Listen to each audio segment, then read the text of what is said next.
Bonjour à tous, très chers amis, je suis très heureux de vous retrouver pour cette nouvelle vidéo de méditation sur notre confession de foi, sur les vérités de la parole de Dieu, telles qu'elles sont consignées dans notre confession de foi. Alors, dans un décor un peu différent pour aujourd'hui, c'est le retour de la belle saison, là, les températures printanières, le beau temps ici dans le sud-ouest. Alors, avec joie, je vous fais partager ces journées tout à fait agréables.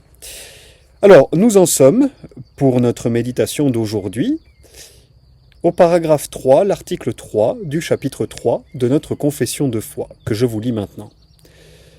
Ce paragraphe nous dit « Par le décret de Dieu, pour la manifestation de sa gloire, certains hommes et anges sont prédestinés à la vie éternelle, et d'autres préordonnés à la mort éternelle. » Alors cet article traite du décret de Dieu concernant l'état éternel des créatures raisonnables. Quelles sont les créatures raisonnables dont il est question dans cet article? Bien évidemment, il s'agit des hommes et des anges, les deux types de créatures raisonnables qui peuplent le monde créé, les hommes et les anges. Donc cet article nous parle, ce paragraphe nous parle de leur état éternel. Il est question de l'état éternel des créatures raisonnables. Vous le savez, on a eu l'occasion de le voir, par son décret, Dieu a d'avance, il a éternellement déterminé toute chose. Toute chose, y compris l'état éternel de ces créatures raisonnables. Par son décret, nous dit cet article de la confession suivant l'Écriture, par son décret, Dieu a, premièrement, prédestiné certains hommes et certains anges à la vie éternelle, c'est-à-dire au ciel, à la gloire. Et deuxièmement, nous dit cet article, par son décret, Dieu a également préordonné certains hommes et certains anges à la mort éternelle. Autrement dit, l'enfer. Alors, cette prédestination de certains hommes et certains anges à la vie éternelle, on l'appelle communément le décret d'élection, et cette préordination de certains hommes et certains anges à la mort éternelle, on l'appelle communément le décret de réprobation. Décret d'élection, décret de réprobation. Alors commençons par nous intéresser à la première affirmation de ce paragraphe de la confession de foi qui traite du décret d'élection.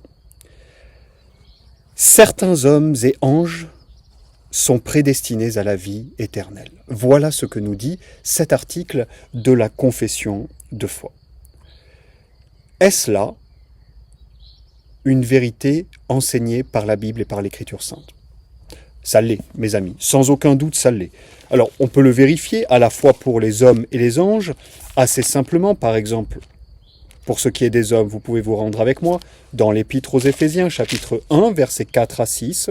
« Selon qu'il nous a élus en lui, avant la fondation du monde, afin que nous soyons saints et irrépréhensibles devant lui par la charité, nous ayant prédestinés à être ses enfants adoptifs par le moyen de Jésus-Christ, d'après le bon plaisir de sa volonté, à la louange de la gloire de sa grâce qu'il nous a gratuitement accordée en son bien-aimé. » Un autre texte que l'on pourrait considérer, bien sûr, c'est 2 Thessaloniciens, chapitre 2, verset 13. « Mais pour nous, frères, bien-aimés du Seigneur, nous devons rendre de continuelles actions de grâce à Dieu à cause de vous, de ce qu'il vous a choisi dès le commencement, pour le salut dans la sanctification de l'Esprit et dans la foi en la vérité. » Il vous a choisi dès le commencement. Et pour ce qui est des anges, eh bien, on peut effectuer une vérification similaire. Première lettre de Paul à Timothée, chapitre 5, verset 21. « Je te conjure devant Dieu, le Seigneur Jésus-Christ, et les anges élus, d'observer ces choses sans prévention et de ne rien faire avec partialité. » Voyez, l'apôtre qui convoque à la fois l'éternel Dieu, le Seigneur Jésus-Christ et les anges élus, les anges élus, les anges qui ont été élus à la vie éternelle. Alors, nous avons des hommes prédestinés à la vie éternelle et nous avons des anges prédestinés à la vie éternelle. Néanmoins, et ça c'est quelque chose qu'il nous faut noter, c'est important, si ces anges et ces hommes sont prédestinés au même état éternel, qu'on appelle la vie éternelle, ils n'y parviennent pas pourtant de la même manière. Ça c'est très intéressant. Ils sont prédestinés à un même état éternel, mais par des moyens différents. Ou disons, de manières différentes. Notez les 3 différences qu'il convient de signaler. Premièrement, les hommes y parviennent après avoir chuté dans le péché. Les hommes parviennent, tous les hommes parviennent à la vie éternelle après avoir chuté dans un état de péché. Nous sommes tirés de notre péché, sauvés de notre péché, pour entrer dans un état de grâce et ensuite de gloire avec la vie éternelle.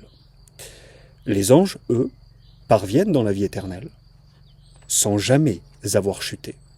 Et ça, c'est la première distinction, et elle est importante. Les hommes y parviennent après avoir chuté dans un état de péché et de misère, ce n'est pas le cas des anges. La deuxième différence qui est importante également, les hommes y parviennent par voie de rédemption, tandis que les anges y parviennent par voie de confirmation.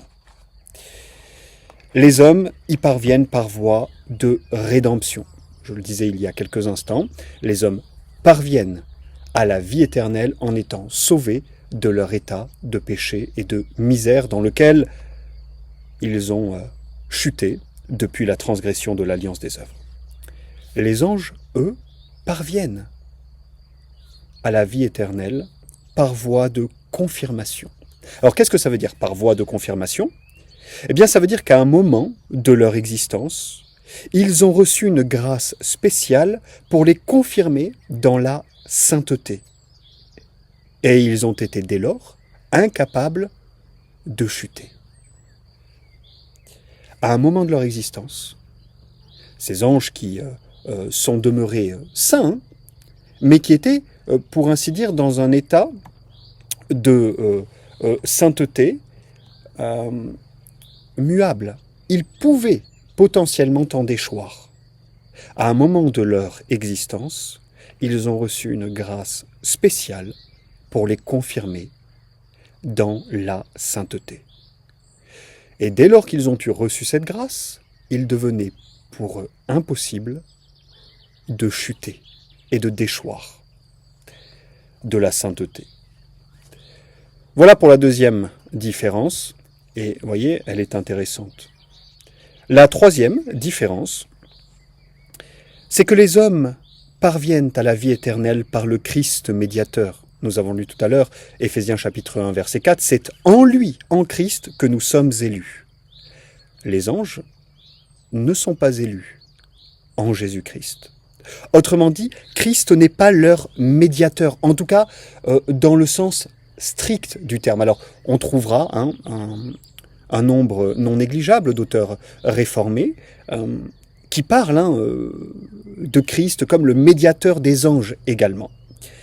Mais dans un sens strict, le Christ n'est pas le médiateur des anges.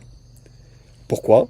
Parce que l'Écriture nous rappelle, 1 Timothée chapitre 2 verset 5, que le médiateur est entre Dieu et les hommes, pas entre Dieu, les hommes et les anges. Et deuxièmement, l'Écriture nous rappelle que le médiateur implique de fait une inimitié. Or, il n'y a eu aucune inimitié entre Dieu et les anges saints. Aucune.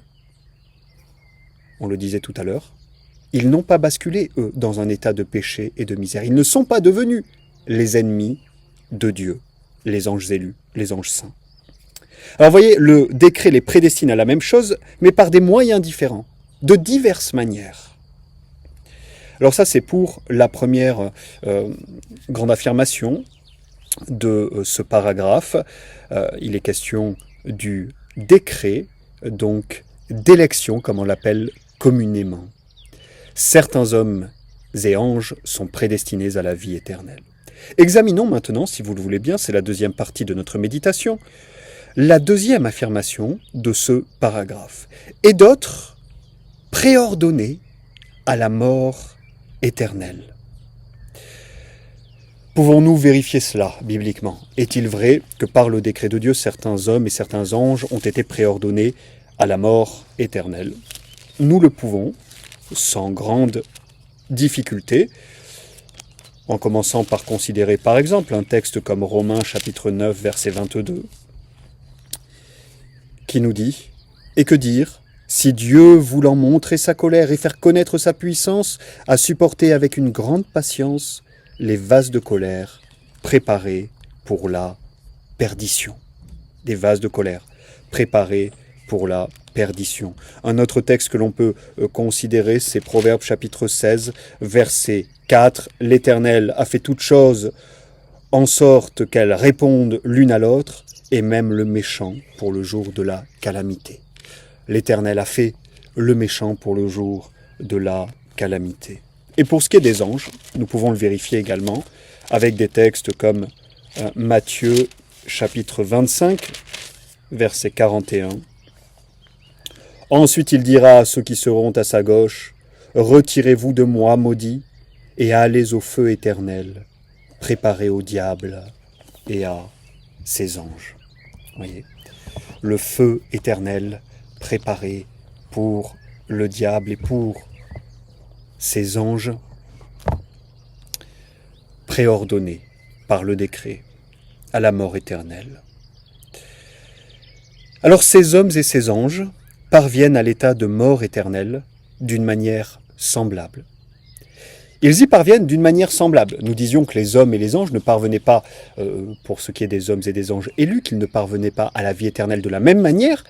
Cependant, nous pouvons affirmer que les hommes et les anges réprouvés parviennent à l'état de mort éternelle d'une manière semblable. Premièrement, ils y parviennent en chutant dans le péché.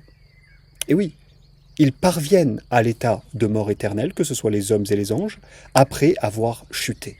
Les anges réprouvés ont chuté dans le péché, Satan, ses démons, et les hommes réprouvés ont chuté dans le péché également, dans ce terrible état de péché et de misère dont nous avons déjà parlé. Deuxièmement, n'étant pas élus à la vie, ils sont laissés dans cet état. Autrement dit, ils ne reçoivent pas la grâce et la miséricorde de Dieu. Et donc la deuxième étape est semblable. La première, c'est ils ont chuté dans le péché tous. La deuxième, c'est qu'ayant chuté dans le péché, ils y sont laissés. Dieu ne leur accorde pas sa grâce et sa miséricorde. Et finalement, la troisième étape, pourrait-on dire, c'est qu'ils sont condamnés pour leur péché. Ils sont condamnés pour leur péché. Les hommes sont condamnés pour leur péché et les anges sont condamnés pour leur péché. Néanmoins, une fois que nous avons dit ça, les hommes et les anges parviennent à l'état de mort éternelle d'une manière semblable, il convient de noter quand même un certain nombre de différences. Premièrement, les hommes, contrairement aux anges, se voient proposer un remède à cet état de péché dans lequel ils ont chuté, cet état de péché et de misère. Ils se voient proposer un remède. Quel est ce remède? C'est la prédication de l'Évangile. Et ça, c'est la première différence qui existe entre la perdition des hommes et des anges. Les hommes se voient proposer un remède, certains d'entre eux en tout cas. Il n'y a pas de sauveur, ni de moyen de salut pour les anges déchus. Alors certains se sont posé la question, mais pourquoi d'ailleurs? Pourquoi n'y a-t-il pas de sauveur ni de moyen de salut pour les anges déchus? Alors plusieurs propositions ont été suggérées par les docteurs pour expliquer cette différence de traitement entre les hommes et les anges. Certains ont par exemple suggéré que les anges avaient péché avec plus de connaissances et que donc leur jugement était plus sévère. En somme, la sévérité du jugement répondrait au grade, au degré de connaissance. Ils avaient plus de connaissances, et donc le jugement est plus sévère. Il ne leur est pas proposé de rédempteur. Une autre proposition faite par les docteurs, c'est de dire que les anges ont péché à la différence des hommes sans tentation ni tentateur. Et donc là encore, le jugement est plus sévère, il ne se voit pas proposer de moyens de rédemption. Et oui, l'homme a chuté après avoir été tenté par l'ennemi. Là où les premiers anges, eux, ont chuté sans tentation ni tentateur. Et la troisième proposition que l'on a pu faire, c'est de dire que les anges ne sont pas une race. C'est-à-dire que par la chute d'un, tous ne sont pas déchus. Parce qu'il n'y a pas ce lien organique, racial entre eux. Si bien que la chute de l'un d'entre eux n'a pas été la chute de tous. Les hommes, eux, sont une race, et en Adam, tous ont chuté. Et donc, il fallait un remède pour ne pas perdre toute la race, pour ne pas que toute la race se perde. Pour les anges, ce remède était inutile, n'étant pas lié par ce lien racial et organique, n'étant pas lié non plus par une alliance des œuvres avec un représentant fédéral comme les hommes. Eh bien, ce sont des individus qui ont chuté. Mais tous les anges n'ont pas chuté. Les créatures angéliques, pour ainsi dire, la créature angélique ne s'est pas perdue avec le péché de certains anges. C'est seulement certains anges qui se sont perdus eux-mêmes. Mais la créature angélique en tant que telle est sauve. Il y a des anges élus. Il y a des anges qui ont persévéré et demeuré avant d'être confirmés dans leur état de sainteté. C'est pas le cas pour les hommes. C'est pas le cas pour les hommes. Adam a chuté et avec lui toute l'humanité. Et donc, s'il fallait que la race ne se perde pas, que ce type bien particulier de créature qu'on appelle l'homme ne se perde pas, il fallait donc un sauveur, un rédempteur et un moyen de salut. Alors, toutes ces propositions, les trois que je viens de vous mentionner, elles ne sont pas inintéressantes. Néanmoins, elles ont quelque chose de profondément spéculatif. Vous l'aurez noté, la vraie raison se trouve en Dieu seul et elle ne nous est pas révélée. Donc, il est probablement plus prudent pour nous de ne rien en dire. Et notez la deuxième différence, quoique les hommes et les anges réprouvés parviennent de la même manière, dans leur état de mort éternelle, notez que les hommes, ordinairement, ne peuvent jamais être certains, pendant cette vie en tout cas, qu'ils sont destinés à l'enfer. Tous les anges, réprouvés, au contraire, le savent parfaitement. Tous les anges réprouvés le savent parfaitement. Alors nous avons vu le décret d'élection, qui nous est présenté, le décret de réprobation, et il nous faut voir une troisième information qui nous est donnée par la confession de foi, qui, en fait d'ailleurs dans le paragraphe, est l'information qui arrive en premier. La confession nous parle de la fin du décret d'élection et de réprobation, la fin de la prédestination à la vie de certains, de la préordination à la mort d'autres créatures raisonnables. Quelle est cette fin? La fin ici s'entend dans le sens du but, n'est-ce pas? La fin du décret d'élection et de réprobation, c'est évidemment la manifestation de la gloire de Dieu. C'est la fin du décret, en général, et c'est la fin du décret d'élection et de réprobation.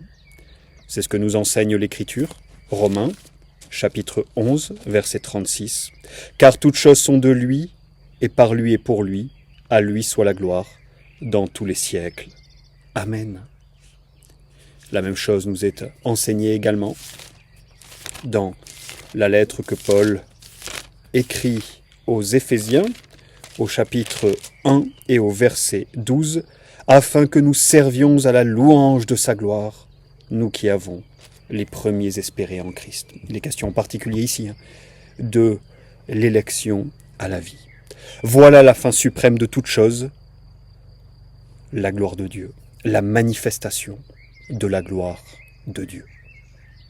Alors il peut y avoir, évidemment, des fins secondaires et subordonnées, mais c'est la fin principale.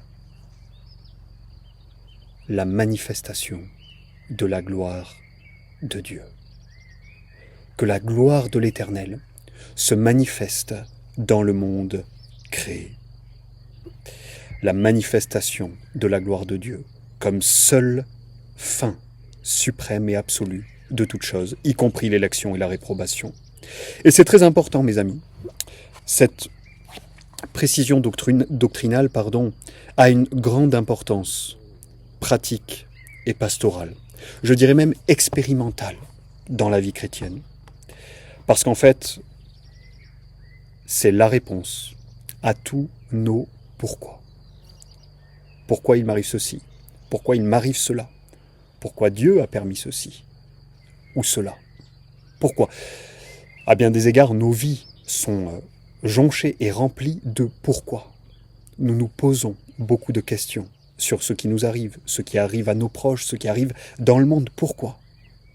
Les petites lignes de la providence ne sont pas toujours lisibles, mais la grande ligne l'est. Tout cela, in fine, sert la manifestation de la gloire de Dieu. Même si nous ne le voyons pas, même si nous ne le percevons pas, c'est la réalité.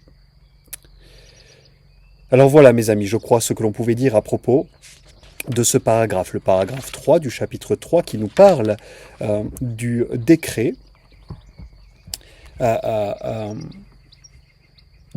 de Dieu concernant l'état éternel des créatures raisonnables, de ce qu'on appelle communément le décret d'élection et le décret de réprobation, et la fin de l'élection, de la réprobation, comme la fin de toute chose.